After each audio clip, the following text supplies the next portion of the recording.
A warm welcome to you. Thank you for joining the midday news on BCOS television. I am Oluwafunbi Bello. Troops of Sector 2 Operation Ifasanyama have foiled an attempted abduction and rescued 14 kidnapped victims in Tafe local government area of Zamfara State. The operation took place on Tuesday afternoon around Magazu village following credible intelligence about the movement of armed attackers in the area. According to a post shared on X by security analyst Akatsin today, the troops responded to the intelligence and engaged the attackers, forcing them to abandon their vehicle and escape into the bushes. The troops then carried out a follow-up search of their area, during which they found and rescued 14 kidnapped victims. It was reported that one of the rescued victims sustained gunshot wounds during the incident and was taken to General Hospital Tafe for medical treatment. According to the post, no security personnel were injured during the operation. Ahead of the 2027 general elections, prominent social-political organizations have charged presidential candidates and other politicians seeking elective offices to open up their past for public scrutiny. The organization said Nigerians have a right to know the antecedents, educational background, integrity, and the track record of those seeking their votes. The Arewa Consultative Forum ACF said politicians aspiring to lead Nigeria must be prepared to account for their past, stressing that the issue of candidates' qualifications should go beyond the presentation of certificates to encompass the credibility, consistency, and transparency of their personal histories. Backing the ACF, the Pan-Niger Delta Forum, PANDEF, and Middle Belt Forum, MBF, said Nigerians must examine the records of aspirants before entrusting them with political power. Meanwhile, General Secretary of the Afenifere, Chief Ademola Folari, said while interrogating candidates' background was desirable, moral judgment could be subjective and must ultimately give way to the legal standard prescribed by the Constitution and other statutes.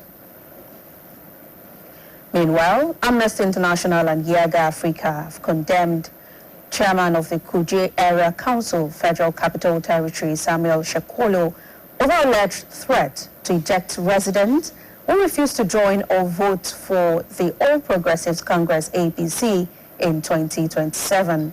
Amnesty, in a post on X, described the alleged threat as a call to violence and an attack on freedom of association and the liberty of persons. Shekolo, who was elected Kuje Area Council Chairman of the APC platform in February 2026 FCT Area Council election, in a video circulating on social media on Tuesday, warned residents who do not support the party to leave the council ahead of the 2027 general elections. The remarks sparked concerns over the use of political rhetoric by public officials as political activities intensify ahead of the 2027 elections. Reacting, Amnesty International urged the police and other security agencies to immediately intervene and prevent any attempt to use violence against the residents because of their political choices. Concerns are mounting over the possibility of food scarcity in Nigeria as changing weather patterns continue to disrupt agricultural production. Stakeholders in the sector say irregular rainfall, prolonged dry spells, and inadequate irrigation infrastructure are putting farmers under increasing pressure, with a potential impact on food availability and prices. Staff reporter Adebayo Abdurrafi examines the increasing concerns and possible preventive measures aimed at addressing the looming food crisis. Millions of Nigerians' access to affordable and adequate food depends largely on the ability of farmers to produce enough crops throughout the year. But changing weather patterns are increasingly making that task difficult.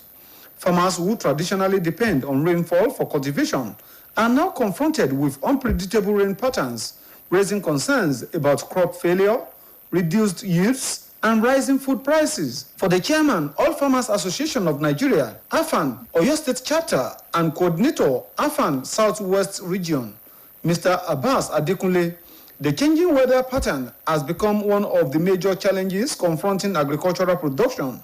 Mr. Adekunle says the problem is particularly serious in parts of Oyo State, where farmers have had to replant crops after poor rainfall affected earlier cultivation.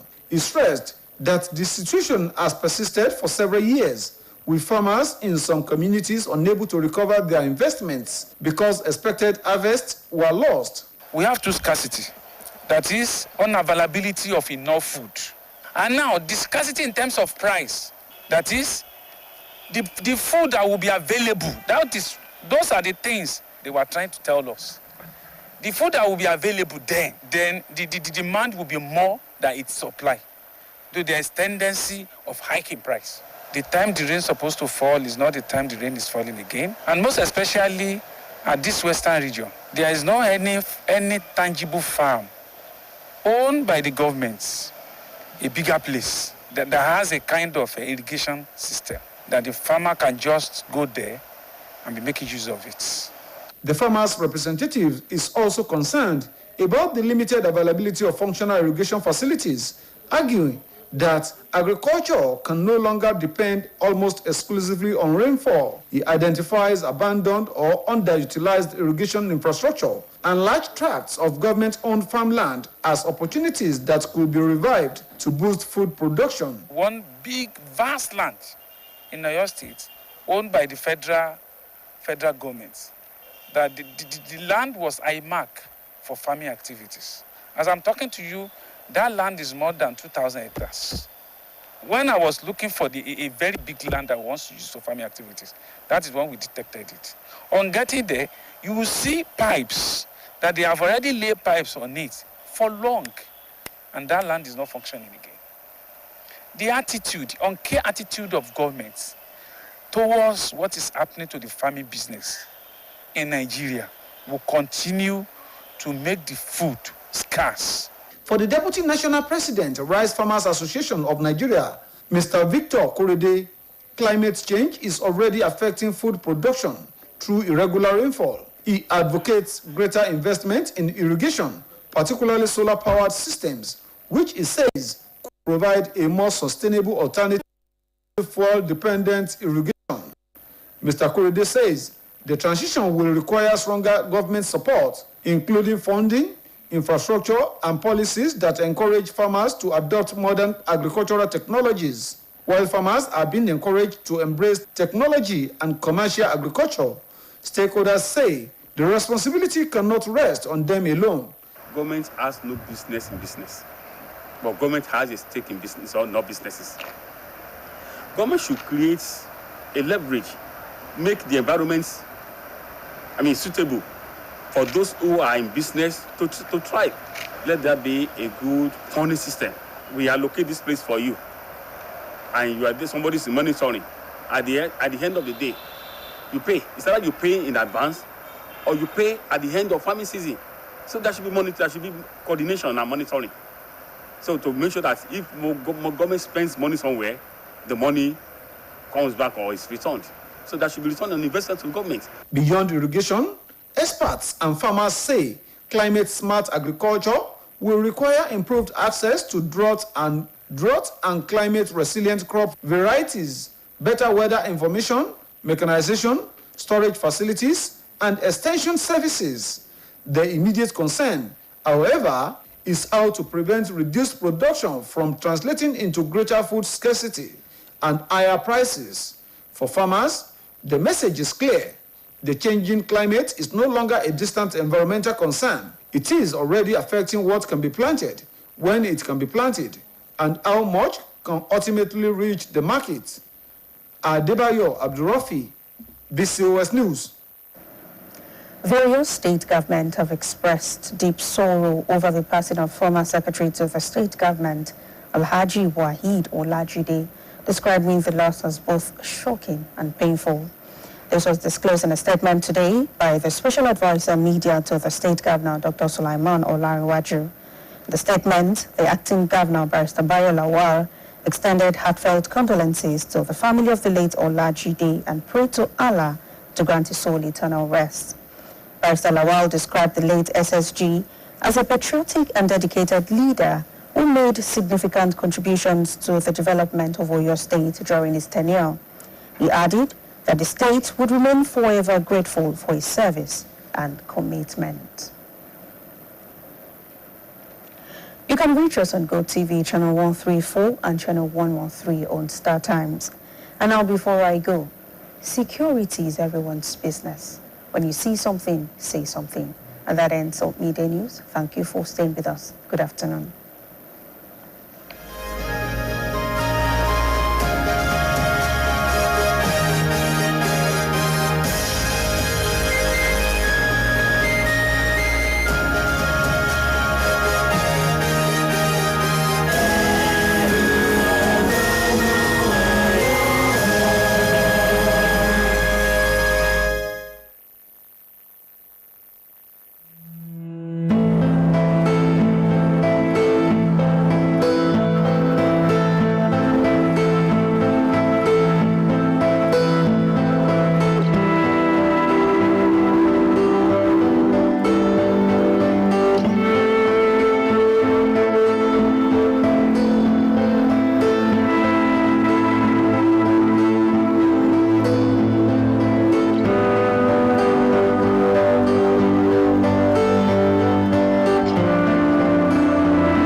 Ẹ káàsán, a kú àtàárọ̀, a kú iṣẹ́ lónìí.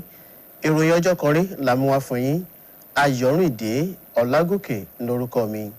Ọwọ́ kejì àwọn ọmọ ogun dìgbòlùjà Fasanyama ti dènà ìgbésẹ̀ ìjínigbé ìtọ́sí tó dóòlà àwọn èèyàn 14 èyí tí wọ́n jí gbé níjọba ìbílẹ̀ Safe ní ìpínlẹ̀ Zamfara.